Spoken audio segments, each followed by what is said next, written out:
Ahora En- sí. Así es. Vamos a ver ahora lo que es la otra parte de la moneda. La OSHA más que todo es una prevención de la diseminación de infecciones, control de infecciones y cómo proteger el ambiente de trabajo de riesgos. Ahora, en lo que es la HIPAA, es un poquito distinto, ya que esta eh, tiene que ver más que todo con la seguridad de la información de salud de los pacientes. Entonces, vamos a ver que la HIPAA, primero vamos a decir qué es la HIPAA, ¿verdad? Yo no sé si lo dije la otra semana, pero cuando, por ejemplo, le preguntamos a una persona el nombre completo y su apellido, que incluye nombre, primer nombre y apellido, básicamente estamos haciendo un poquito de seguridad que el paciente es el paciente que tenemos que estar tratando en ese instante, o cuando sacamos flebotomía, sangre, todo eso. Básicamente la HIPAA describe ese propósito, ¿verdad? Algunas aplicaciones de legislaciones en el ambiente de trabajo, en lo que se refiere a la HIPAA, una de ellas es, por ejemplo, un paso que se tiene que hacer en la flebotomía incluye la correcta identificación del paciente en un proceso de 2 pasos, que dijimos, preguntar al paciente su nombre completo y fecha de nacimiento es probablemente la más común para validar la identidad de alguien. Lo primero que se le preguntan desde empezarle a tocarla, para hacerle el pulso, para hacerle el tensiómetro, todo eso, no. Verificar la identificación del paciente antes de cualquier procedimiento o cualquier sugerencia que le voy a hacer yo y después. Cuando ya, por ejemplo, le sacamos la sangre, volvemos a verificar el nombre de la etiqueta, que es el mismo paciente. Entonces, eso facilita la protección del paciente y facilita la protección de la institución donde yo voy a estar trabajando.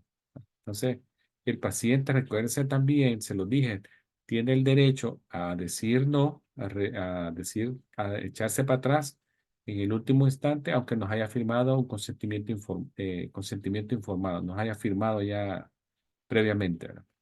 Entonces, la HIPAA básicamente es proteger la información confidencial de los pacientes como principio ético de la práctica de la medicina, ¿verdad? Eso se observa en todos los lugares y los asistentes médicos, doctores, nurse practitioners, oficinistas, están obligados a obtener información de la HIPAA y practicarla todos los días durante el cuidado de un paciente que esté bajo su día a día en la clínica, ¿verdad? Entonces, cualquier cosa que se diga, que se escuche, que se haga a un paciente, recordemos, es confidencial. Y ustedes van a ver que cuando ya comiencen su entrenamiento de asistente médico, necesita ponerle mucha atención a lo que es la HIPAA. La HIPAA traducido es una abreviación, un acrónimo. Quiere decir Ley de Responsabilidad y Portabilidad del Seguro de Salud. Uno no tiene mucho sentido cuando uno dice el seguro, ¿por qué? Es que la HIPAA tiene dos componentes, ¿verdad? El componente uno y el componente 2. Pero el que a nosotros nos interesa un poco más es el componente 2, que es el que habla de la responsabilidad, de la confidencialidad del trabajador de la salud. También es una ley que se debe cumplir a lo largo y ancho de los Estados Unidos, norte a sur, este a oeste, y algunos territorios americanos. Esta ley inició en 1996, fue desarrollada con el propósito de asegurar la confidencialidad del récord médico y principalmente ahora que estamos ya en la era de la computadora, todo electrónico, todo se hace más rápido. Entonces, reglas de privacidad requieren que las entidades que proveen servicio a pacientes, ya sea con material escrito, en papel o material a nivel electrónico, como son computadoras, programas de nubes que se ocupan. Esa práctica de privacidad también se tiene que hacer y el paciente debe saber que sus derechos de privacidad están protegidos. Entonces, ahí más o menos les expliqué lo que está en esa diapositiva que tienen al frente, la ley que aplica a todos, ya sea electrónica, escrita o oral. Si alguien me dice una información oral, no porque me la dijo oral, no tiene menos valor, ¿verdad? Sí tiene mucho valor para cuestiones de, de ley, tiene mucho valor. Entonces, la HIPAA tiene algunas reglas de seguridad que, por ejemplo, requiere el uso, cuando estemos ya trabajando, van a ver que ustedes van a tener acceso a computadoras y estas computadoras pueden tener acceso a un programa de récord médico electrónico, ya sea TINA, ECW, hay varios programas.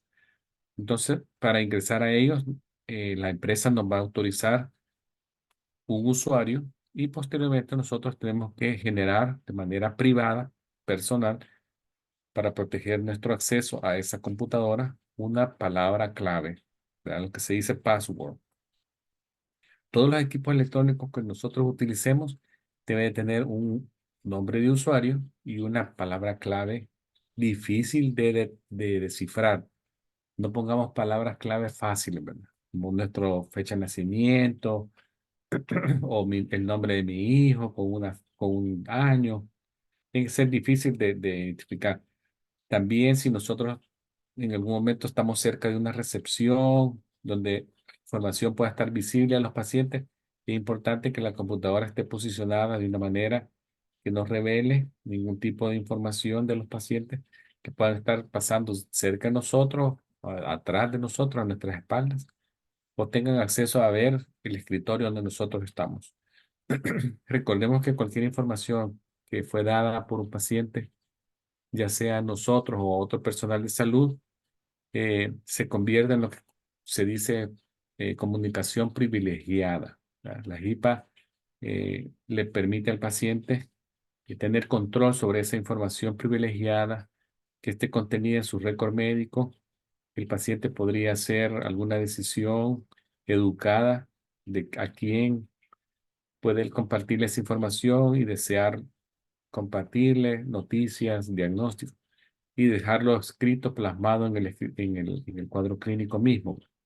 Entonces el paciente puede de forma importante generar algunos límites de su información y que el control sea estricto y conciso de quién va a ver información de él. Ahí les dejo lo que le pongo en las uso de palabras difíciles de obtener. Y también el paciente debe saber que se le va a compartir una que se llama una nota de la práctica de privacidad. Básicamente, esta nota de práctica de privacidad es una forma de que el paciente puede leer y entender cómo el proveedor va a mantener su información confidencial o privada, ¿verdad? Uno es el acceso a mi computadora, ya les dije, ¿verdad? Un usuario y una palabra clave difícil. Otro, no dejar la computadora visible para que otros la vean. Entonces, esa es una forma, ¿verdad? Entonces, esa nota la va a recibir el paciente de su clínica y el proveedor de salud le va a dejar saber cómo se la va a proteger. Básicamente le está diciendo, tu derecho a la intimidad es 100% y te vamos a proteger la información de esta manera. Entonces, se le comparte eso a los pacientes.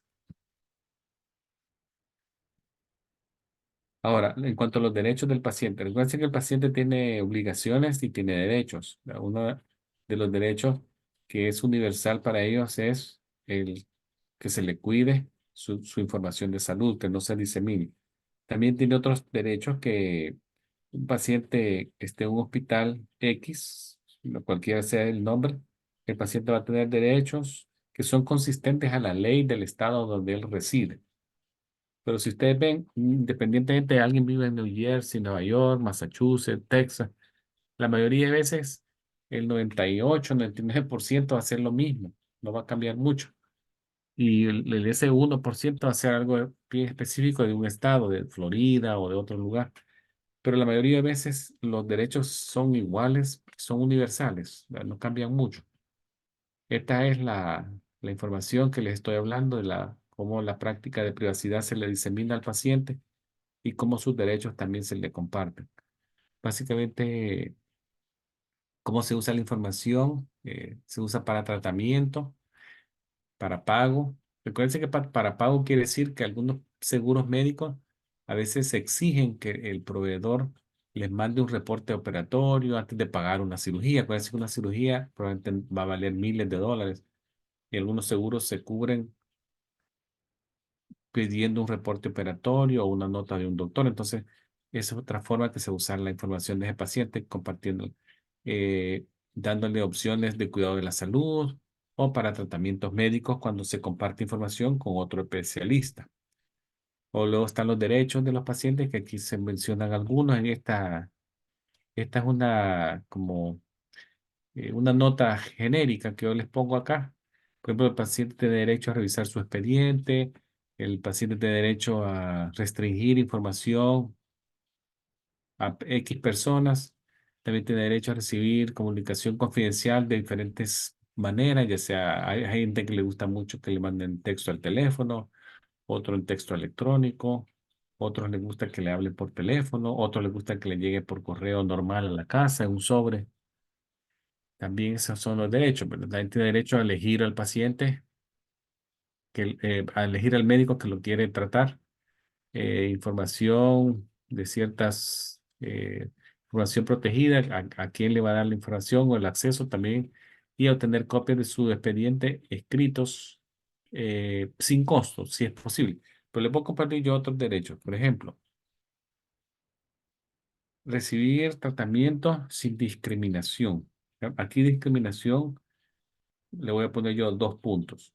Por ejemplo, discriminación de raza. Independientemente alguien sea de distinta raza, tiene derecho a recibir tratamiento médico, a su color de piel, a su religión, a su género, a su origen nacional, sea de cualquier lugar del mundo, si tiene algún tipo de disability o cualquier sea la fuente de pago, ¿verdad? No porque lo esté cubierto por Medicare, Medicaid, o esté usando algún tipo de caridad, ¿verdad? Lo que se llama charity care, el paciente va a recibir un tratamiento de salud de menor calidad. No es posible, ¿verdad?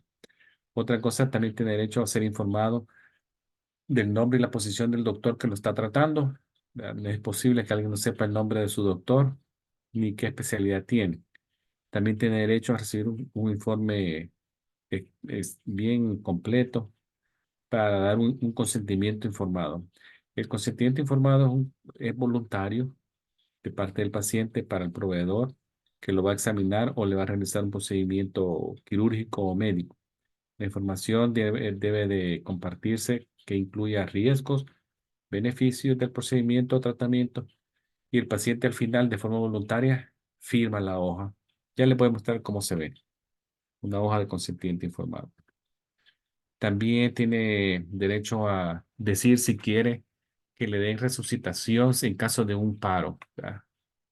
Si el paciente en su sano juicio previamente claramente dijo: no me den maniobra de resucitación si presento paro cardíaco. Digamos que ese día llegó su familia y estaba con él y el paciente presenta un paro cardíaco. Aunque esté la esposa, el hijo, si el señor dejó ya un documento firmado, es legal, ¿verdad? Entonces ya los médicos están enterados que dicen no resuciten, ¿verdad? No se le daría ningún tipo de maniobra, porque si lo hacen, ellos se podrían meter en un problema legal con el paciente, aunque no esté vivo, pero hay una ley que lo protege de que si él dijo que no resucitar, no resucitarlo. También otro derecho sería rehusarse al tratamiento, pedir confidencialidad durante una estancia hospitalaria, en cuanto a su cuidado de salud, o compartir información de que está ingresado en ese lugar. También tiene derecho a recibir una copia de su récord médico sin cargo, o si se obtiene algún cobro que sea razonable, ¿verdad? También tiene derecho a quejarse sin represalias, a recibir un servicio de menor calidad, o personal que se enoje con él, recibir manejo del dolor en forma efectiva y eficiente. También tiene derecho a dar información de directivas avanzadas que se llaman, que tengan que ver con su decisión acerca del cuidado médico. Y si él también puede dar lo que se llama un proxy, ¿verdad? Autorizar a alguien que tome decisiones de salud en su nombre. También tiene derecho a regalar eh, tejidos anatómicos a personas que dan órganos, eh, comparten el riñón o riñones, su hígado, su pulmón, su corazón, y lo han dejado escrito previamente en una carta de donante, la que se la hacen disponible al hospital. o a través de un proxy que él autoriza la donación de órganos. Si ustedes ven, hay muchas cosas, ¿verdad? También tiene derecho a tener un intérprete del idioma de su elección. Vemos si alguien habla filipino, vietnamita, coreano. Él puede sugerir que le den un intérprete, aunque hable un poco de inglés, pero él dice, no, yo no entiendo muchas palabras médicas. Entonces, el hospital hará el mejor esfuerzo para darle la traducción lo más cercana a la parte médica posible, ¿verdad? Entonces, todo eso queda escrito y se cumple, ¿verdad? También eso que le pongo ahí que dice Living Will, que se lo puse en rojito, básicamente es un deseo de vida, ¿verdad? Un paciente puede tener un documento que exprese su deseo en caso de una enfermedad terminal o que surja un accidente en el cual después él no puede hacer un deseo expreso de lo que quiere. Entonces ahí se pone lo que se llama living will. Él dice qué quiere y lo firma previamente. Les voy a compartir lo que dice acá el consentimiento informado. ¿Qué es? Recuérdense que el asistente médico va a ser responsable de muchas tareas durante el día a día en la oficina. Una de ellas va a ser el triage, que básicamente es separar pacientes en base a prioridades de tratamiento. Son urgentes, no muy urgentes o no son urgentes. Eso lo puede hacer a través de enfrente, persona a persona, o a través de una media entrevista que sea por teléfono y la persona más o menos le dice la presentación de los síntomas o qué siente y el médico asistente podría hacer un triaje ahí, ¿verdad? Otra es lo del consentimiento informado. Vamos a ver qué es el consentimiento informado. Para fines legales existen tres tipos: el implícito, el expreso y el informado. Vamos a ver cuál es la diferencia entre ellos. Por ejemplo, el implícito es cuando el paciente de manera previa hace una cita en una clínica. Ya él hace un consentimiento que quiere llegar ahí sin que lo force nadie. Es el implícito. Cuando el paciente hace una cita en una clínica porque quiere llegar a que lo examinen. Luego viene el consentimiento expreso, que es una aprobación que hace el paciente de forma verbal, hablada, cuando el médico o el personal de salud le hace una pregunta. Yo le puedo decir a alguien, señor, ¿me permite que le tome los signos vitales? Y él va a decir sí.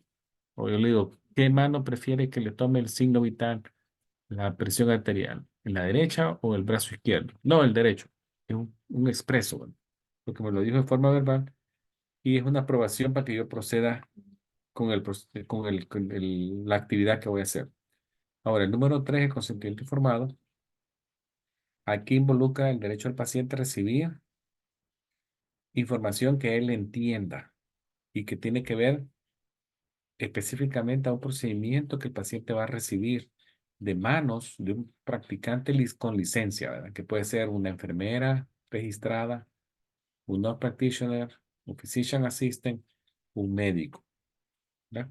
Entonces, es algo ya un poquito más invasivo. Entonces, este consentimiento informado, la información que debe de sugerirse al paciente es riesgos, decirle qué riesgos, por qué el procedimiento es necesario, por qué se le propone ese tratamiento, qué alternativas hay, si existen alternativas, en algunas veces no hay alternativas, pero en algunas veces sí, y riesgo que involucra la alternativa también, y que el paciente conozca que si él se rehúsa a un tratamiento, cuáles son los riesgos. Si sabiendo todo esto, él todavía dice no, tampoco es de entrar en pánico, ¿verdad?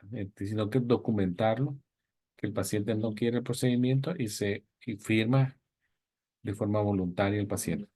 Todo profesional médico debe de asegurarse que su paciente entienda que cada procedimiento lleva un consentimiento informado.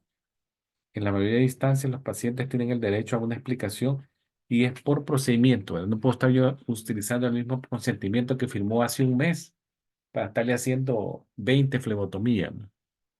Por decirlo así, pues es uno por vez. Si el paciente Es un menor, su padre o su guardián deberá proveer el consentimiento en su nombre, ¿no? Los flebotomistas deben de también guardar en su mente que el paciente puede decir no, no lo olviden, ¿verdad?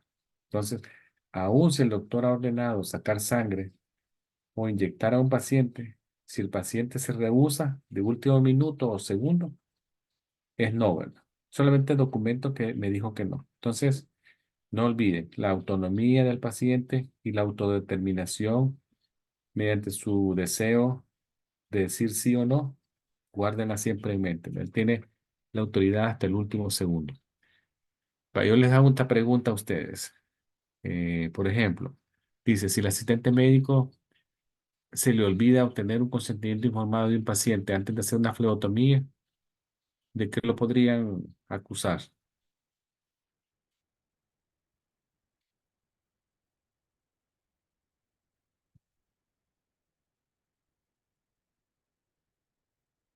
Le puedo dar dos opciones, uno que se llama asalto, o una battery.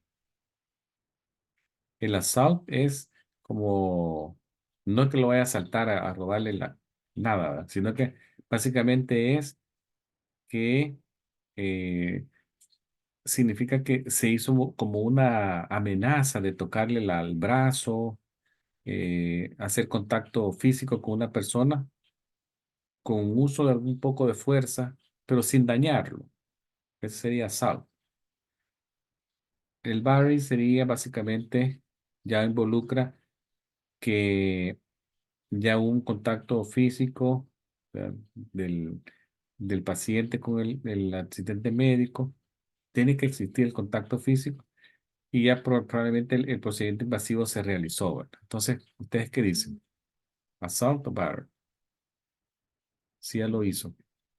Battery, ¿verdad? Entonces, es otra forma de prevenir, ¿verdad? El froentomista es responsable legalmente de asegurarse que el consentimiento informado se firmó antes y no meter manos si no está firmado por el paciente. Y si no está firmado, mejor me detengo, le explico los riesgos, que si está de acuerdo, que me firme y ya lo guardo yo. Y esto se ve mucho cuando uno va a sacarse sangre a un lugar, a un laboratorio. La persona antes de pasarlo al área de sacar sangre, ya hizo el paciente que firme, ¿verdad? Afuera. Cuando enseña su seguro médico, le dice, firme el consentimiento informado acá que está antes de pasarlo a la flebotomista, que ya probablemente ya ni le va a preguntar porque ya sabe que la del front desk le tomó el consentimiento informado. Ahora vamos a ver qué es el PHI rápidamente. El PHI básicamente es lo que se conoce como información personal de salud y esto incluye cualquier información que identifique en forma particular a un paciente de su pasado, presente y futuro.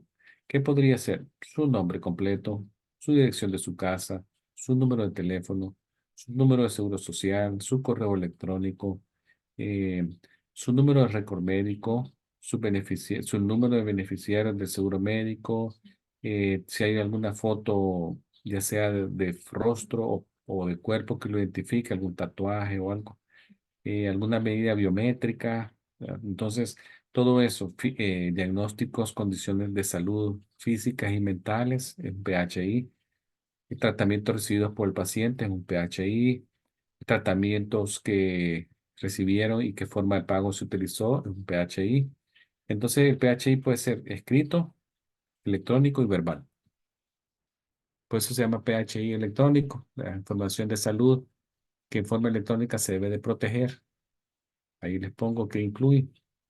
Y el PHI, presente, pasado y futuro, de diagnósticos, condiciones, evolución, cuidados de tratamiento y balances de pago.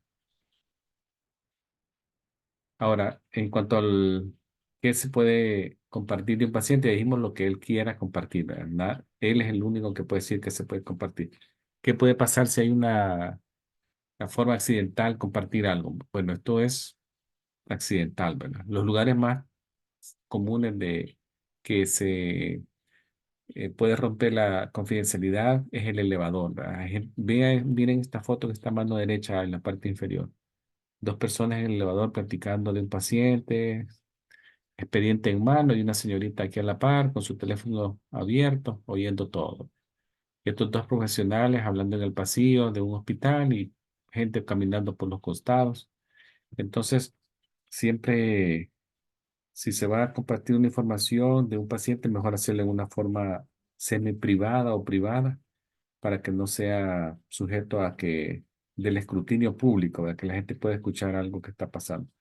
Personas no autorizadas caminando por una zona del hospital pueden escuchar nombres, diagnósticos y conocen a los pacientes de forma personal. Entonces los médicos no deben de hablar de información de pacientes en los pasillos. Conversaciones privadas hay que hacerlas en las áreas respectivas, ¿verdad? Consultorios u oficinas a puertas cerradas. Es peligroso eso. Hay que siempre coordinar todo cambio de información con otras personas, ¿verdad? Entonces, yo les pongo este ejemplo ya para cerrar, que decía que un accidente médico que estaba en una zona del hospital o una clínica comiendo, escuchó que dos trabajadores de limpieza estaban compartiendo información de un récord médico de un vecino que la obtuvieron a través del acceso a un sistema en línea, ¿verdad? El asistente médico estaba sabedor de que la información era protegida, PHI, que se necesita saber solo lo necesario para la forma de pago, tratamiento o cuidado.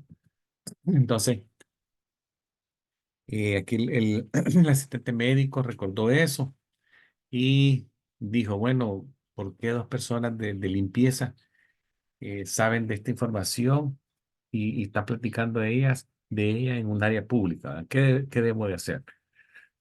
Aquí no hay que complicarse la vida. Lo que se tiene que hacer es reportar el incidente al oficial encargado de HIPAA de la compañía o de la empresa o del hospital. Ese es el mejor escoge, ¿ver? Contactar al responsable de HIPAA local. Entonces no es de darle una lección a los dos trabajadores de limpieza sobre qué hacer sobre cuidar la información de ese paciente, por qué tuvieron acceso. Pasar la información al personal de seguridad y ellos serán los que van a determinar cómo estas dos personas tuvieron acceso a esa información, ¿verdad? La palabra clave era bien fácil de adivinar. Alguien les dio un acceso, una tercera persona les dio acceso al sistema en línea. Entonces, básicamente es tratar de encontrar la debilidad en el sistema, por qué se rompió el protocolo y corregirlo, ¿verdad? Eso es lo más importante. Bueno, aquí eso es lo que les traía de lo que es la JIPA. No sé si tienen algún comentario o quieren agregar algo sobre algo de JIPA que ustedes tengan alguna experiencia. Bien. ¿Alguna pregunta? Parece que está todo claro, profesor. Bueno, pues entonces muchas gracias.